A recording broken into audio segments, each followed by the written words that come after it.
On va parler du Mont Rushmore de Dana White. Mont Rushmore, déjà, Russ, pour nous français, qu'est-ce que ça signifie exactement? Bah, à la limite, si tu veux, j'ai déjà préparé, ça durera peut-être 1 minute 30, mais la description de ce que c'est que le Mont Rushmore aux États-Unis, et ensuite, comme ça, on peut embrayer. Allez, c'est parti pour un petit instant historique. Instant historique. Le Mont Rushmore est un sommet américain du massif des Black Hills, transformé en mémorial, situé dans le territoire de la ville de Keystone, près de Rapid City, dans l'état du Dakota du Sud, consistant en une sculpture monumentale de granit réalisée entre 1927 et 1941.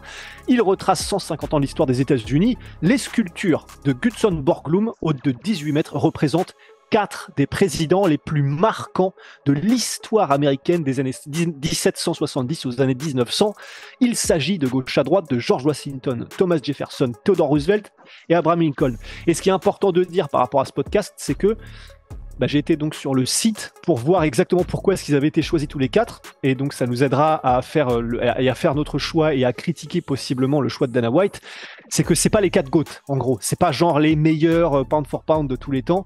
C'est grosso modo ceux qui ont le plus changé le paysage du MMA par leur rapport et par leur présence et ce qu'ils ont accompli.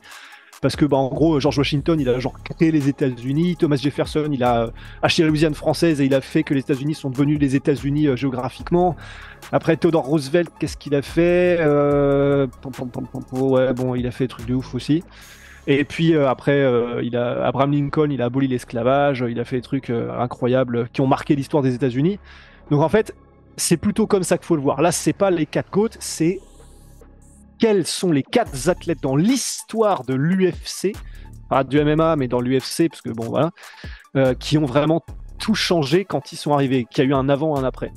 Et donc, on va voir qui ont été les choix de Dana White et qui seront notre choix, parce que moi, ma liste n'est pas celle-ci. Oh Et donc Dana White a donné son Mont Rushmore à ESPN. On va voir tout ça.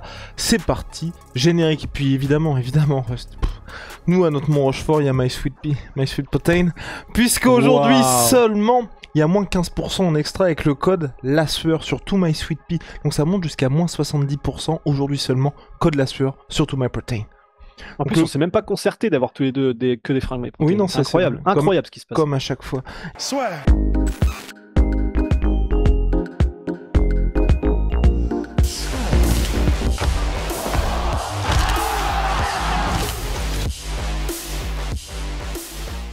Et donc Rust, le Mont Rushmore de Dana White, roulement de tambour évidemment, pound for pound number one, et c'est par ça qu'il commence Dana White, qui est pleinement conscient de ce qui se passe sur lui avec John Jones, Ronda Rousey, Georges Saint-Pierre et Conor McGregor. Alors, est-ce qu'on est d'accord? Il les a donnés dans ce sens-là, dans le sens premier John Jones, deuxième Ronda Rousey. Non, il donne pas d'ordre. Il donne pas d'ordre parce que c'est un Mont Rushmore. Et donc, pour moi, personnellement, avec Dana White, si c'est un Mont Rushmore et donc ceux qui ont révolutionné le MMA, à part Georges Saint-Pierre, je mets tout le monde. Parce que je rappelle juste pour les gens avant de nous tomber dessus et de nous insulter, surtout Rust avec sa moustache. Pardon.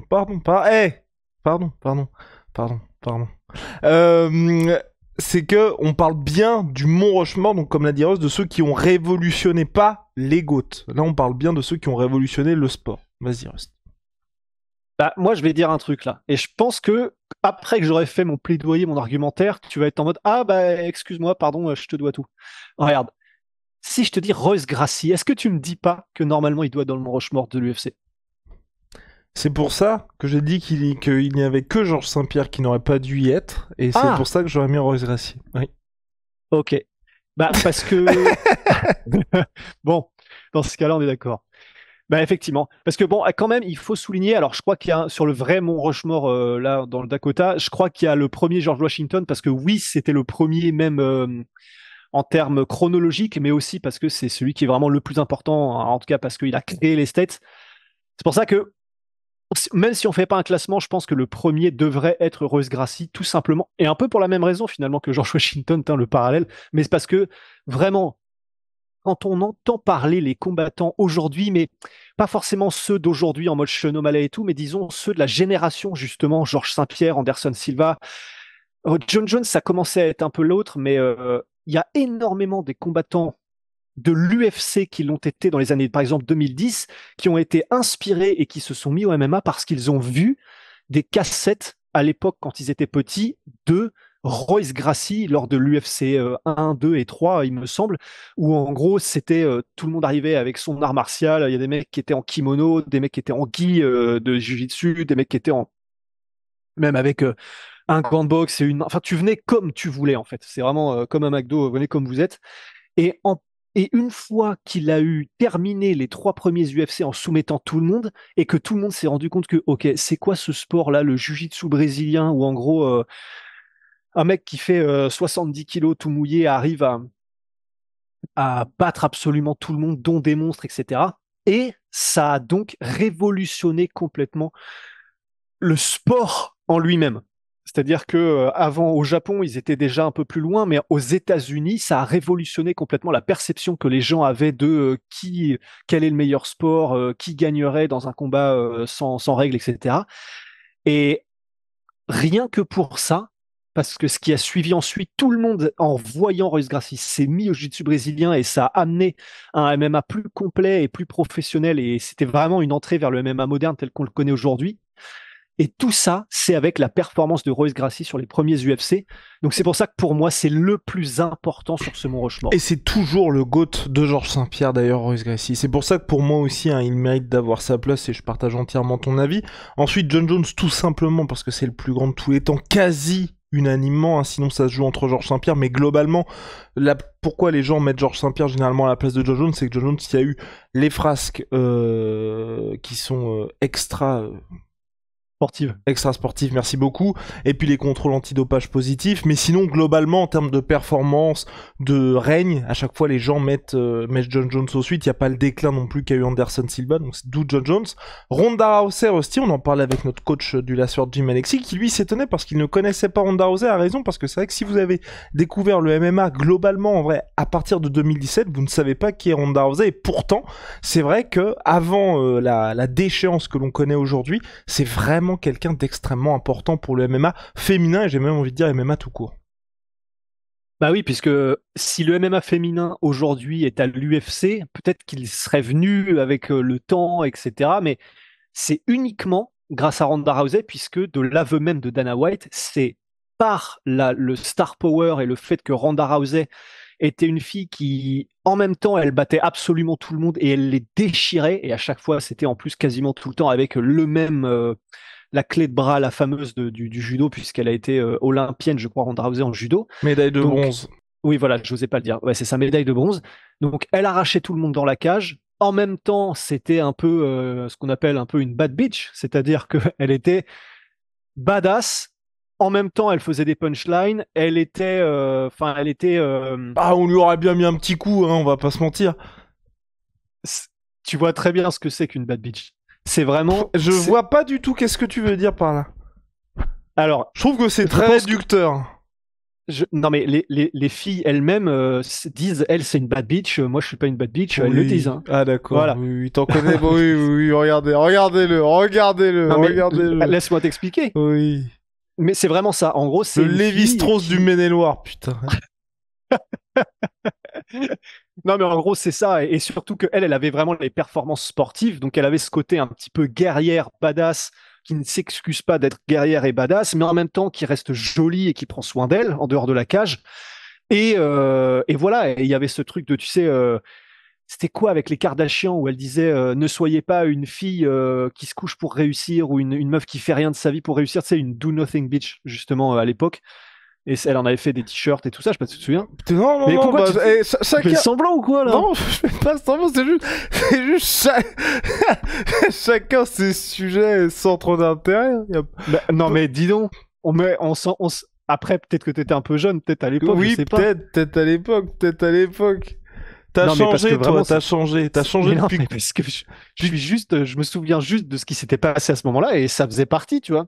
Et en tout cas, par sa personnalité, bon, bah parce qu'elle était jolie aussi, et malheureusement ou heureusement, ou c'est comme ça, c'est ce qui fait aussi que ça marche, et ses performances dans la cage, eh ben, elle a vraiment révolutionné le MMA tout simplement en amenant le MMA féminin à l'UFC, alors même que Dana White avait dit quelques mois et années plus tôt que jamais il n'y aurait de MMA féminin à l'UFC. Eh ben, grâce à Ronda Rousey, il y a eu. Et elle cartonnait en pay-per-view aussi. Elle Plus amenait que un Georges public Saint-Pierre, les gars. Plus que plus John que Jones. Georges Saint-Pierre. Ouais, elle faisait plus de chiffres et plus d'achats en pay-per-view. Elle a véritablement amené toute une nouvelle audience de filles, de jeunes filles et de femmes à l'UFC, alors que avant, c'était vraiment que un truc entre couillasses. Et ça, c'est vraiment que à elle qu'on le doit. Donc elle est rentrée dans l'histoire grâce à ça. Elle y restera quoi qu'il arrive, et quelle qu'ait été un petit peu sa fin de carrière. Et ouais, voilà, il y a eu un avant et un après Ronda Rousey dans le MMA mondial. Et donc voilà, pour Ronda Rousey, check, on peut cocher cette case-là. Et puis pour Conor McGregor, c'est exactement pareil que Ronda Rousey, mais vous prenez ça fois 15 000, puisque tout simplement Conor McGregor, il a révolutionné le sport. Quand on dit révolutionné le sport, rendu mainstream le sport, et vous le voyez très bien, puisque ces podcasts-là qu'on fait, qui sont pour vous, fans hardcore, qui suivent vraiment l'actualité du MMA au plus près, bah vous voyez bien quand Conor combat, vous êtes enfin, ça fait plaisir, je vais pouvoir regarder cet événement avec mes potes, parce qu'on me parle des événements de Conor McGregor. Et donc c'est vrai que Conor, vous le voyez bien, en termes de billetterie, en termes de pay-per-view, en termes même toujours aujourd'hui de following sur les réseaux sociaux, c'est lui le numéro 1 et de très très loin le seul à avoir réussi à percer durablement le plein fond de verre de MMA. Quand je dis durablement, c'est, regardez Khabib, il y a ce succès monstrueux contre Conor, et puis après les autres événements, oui, c'était des événements qui rapportaient énormément à l'UFC, et lui était très suivi, mais ça restait toujours moins que John Jones, alors que Conor, c'est un mec qui est capable de faire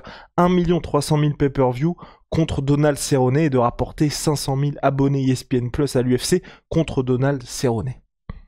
Ouais. Donc, il n'y a personne qui a fait les chiffres et qui a fait un tremplin au MMA mondial et à l'UFC surtout, mais au MMA mondial, comme Conor McGregor. Il a augmenté les salaires même des reporters, des journalistes, des médias comme nous, juste en étant présent et en offrant à une toute nouvelle audience, en dépassant le MMA. Et ben ça, c'est Conor McGregor. Donc effectivement, lui, obligé, il était là. S'il y avait un classement du Mont Rushmore, peut-être même qu'il serait en deuxième derrière Royce Gracie. Peut-être bien, peut-être bien. Et donc voilà, là nous avons les 4 finalement, Rusty. Donc globalement, on est d'accord avec Dana White. Il y a juste effectivement Royce Gracie, mais je pense qu'il y a aussi ce truc-là avec Dana White. C'est vrai que aussi bien dans ses interviews que dans ses, même j'allais dire la plupart des prises de parole, il oublie un peu ce qu'était l'UFC avant qu'il arrive, parce que justement lui il veut vraiment mettre le truc en mode c'est lui qui a créé l'UFC. Mais non, Dana White est arrivé bien après. Je crois que c'est en 2001 où avec les frères Fertitta ils prennent le contrôle. L'UFC existait déjà depuis 8 ans puisque ça a été fondé en 93. Et donc c'est vrai qu'à chaque fois il veut vraiment avoir ce côté grâce à nous le sport, enfin on a créé le sport, créé la ligue, alors que ça existait depuis un petit moment. C'est pour ça que il a tendance à oublier un petit peu ce qui s'est passé avant. Il les a quand même mis au Hall of Fame, bien sûr, heureusement. Mais effectivement, bon, voilà, quand il y a des petites saillies médiatiques à faire, si on peut oublier quand même, avant qu'on arrive avec les frères Fertitta, bon, ça va, c'est de bonne guerre, quoi. Voilà, il n'y a pas de problème. Mais globalement, tu vois, là, ça fait plaisir, parce que on est assez d'accord avec Dana White. C'est vrai, et puis c'est assez rare pour être souligné, donc let's go. Donc voilà, let's go. Tu sais, je regardais ta moustache, là, qui est... Non, mais... Je la regardais, je me disais, en fait, t'as essayé de faire exactement pareil que le logo du gentilhomme. Regardez. Oui, bon, alors du coup, je ne ferai pas la vanne que j'allais faire en te demandant de répéter à notre audience comment tu m'appelles avec cette moustache. Non. Dans un autre podcast. Autre podcast, on fera ça. D'ailleurs, l'ambiance est devenue d'un seul coup un petit peu plus chaude de mon côté. Le gentilhomme, en tout cas, c'est le savon pour le visage qu'on a sorti chez Onae, comme d'habitude, disponible sur le site Onae. Le parfum est absolument divin, franchement j'adore ça.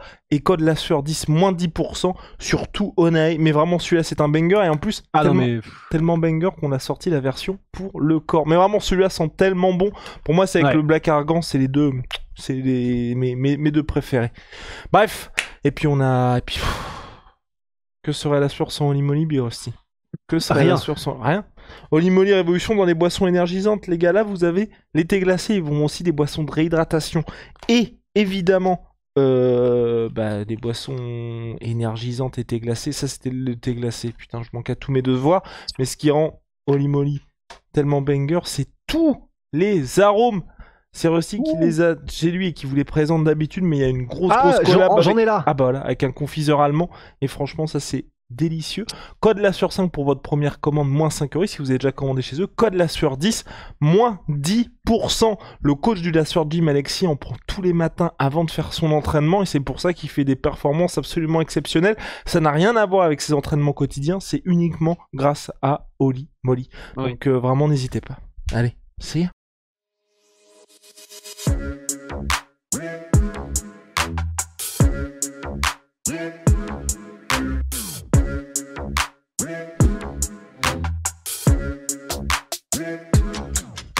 I'm fucking coming for you!